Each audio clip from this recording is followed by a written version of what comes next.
Some of the terrorists have found safe haven in Canada. Canadian Prime Minister has this way of just coming out with some outrageous allegations without any supporting proof. I'm not surprised that sometime Prime Minister Trudeau comes out with outrageous, unsubstantiated allegations. Yesterday he had gone and given a rousing welcome to somebody who have associated with the Nazis in the past on the Second World War. You met with Foreign Minister Jaishankar. If you can tell, how was the conversation? Very good always to meet my friend Dr. Jaishankar. We just had a small conversation as to how we strengthen the Sri Lankan relationship, and also I have invited him to visit Sri Lanka for the IORA. He promised that he will try his level best to make it and to take the country forward, and the great relationship that we have strengthen that. Sir, my always question is, there are diplomatic tensions between Canada and India that is ongoing because of Trudeau's allegation, which India has obviously rejected. What will you say on that and on India's response, since we know that Sri Lanka has too suffered from various forms of terrorism in the last decade? Yeah, we have always suffered, and some of the terrorists have found safe haven in Canada. Canadian Prime Minister has this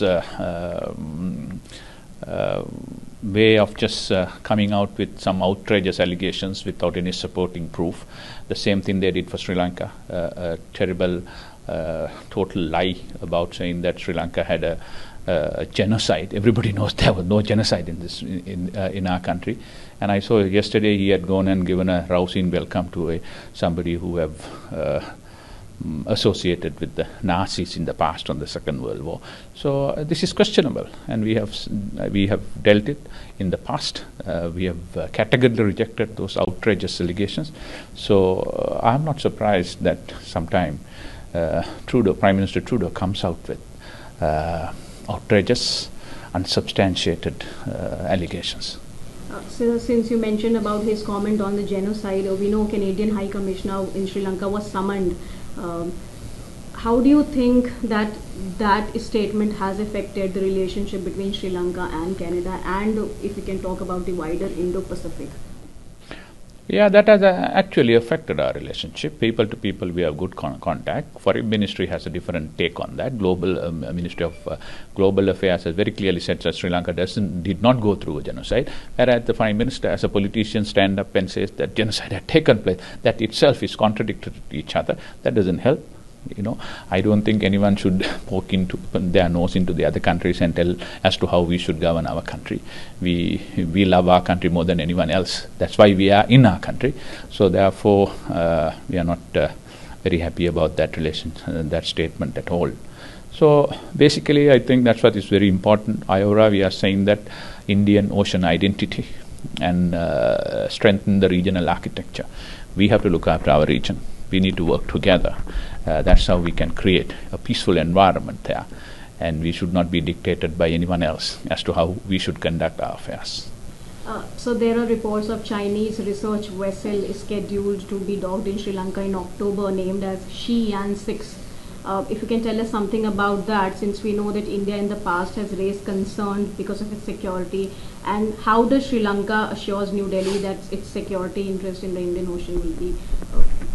Yeah, that's a conversation going on for some period of time. India has expressed its concerns for a long period of time, but we have now come out with a SOP, standard operate procedure. When we were making that, we consulted many of our friends, including India. So as long as they comply with the SOP, we have no problem. But if it doesn't comply with the SOP, we have a problem.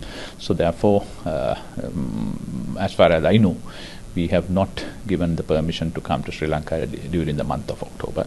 So there are negotiations going on, but Indian security concerns, which are legitimate, are very, very important for us. We have always told that, because we want to keep our region as a zone of peace.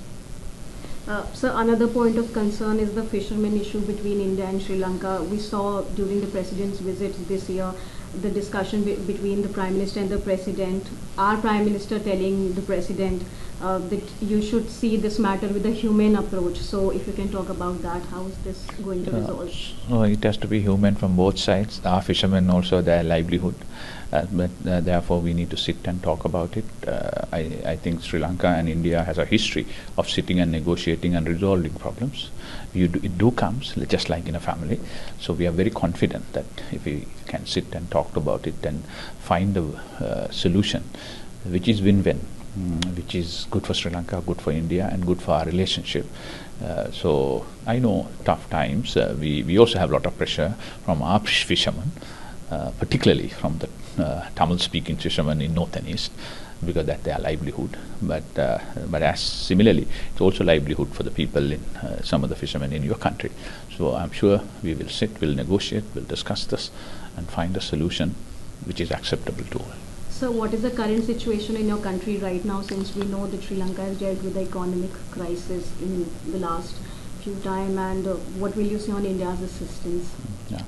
The situation is much better compared to last year. I'm sure as a journalist you would know the inflation has come down, tourism has picked up, rupee has stabilized, reserves have risen.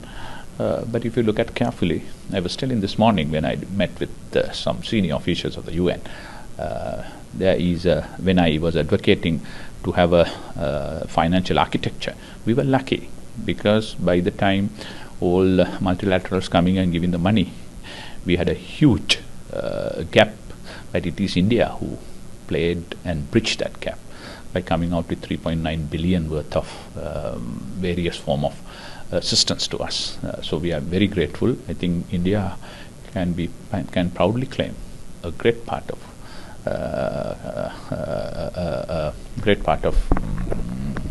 credit for what we have achieved today. So last question, in terms of trade relationship, what can we expect between the two countries?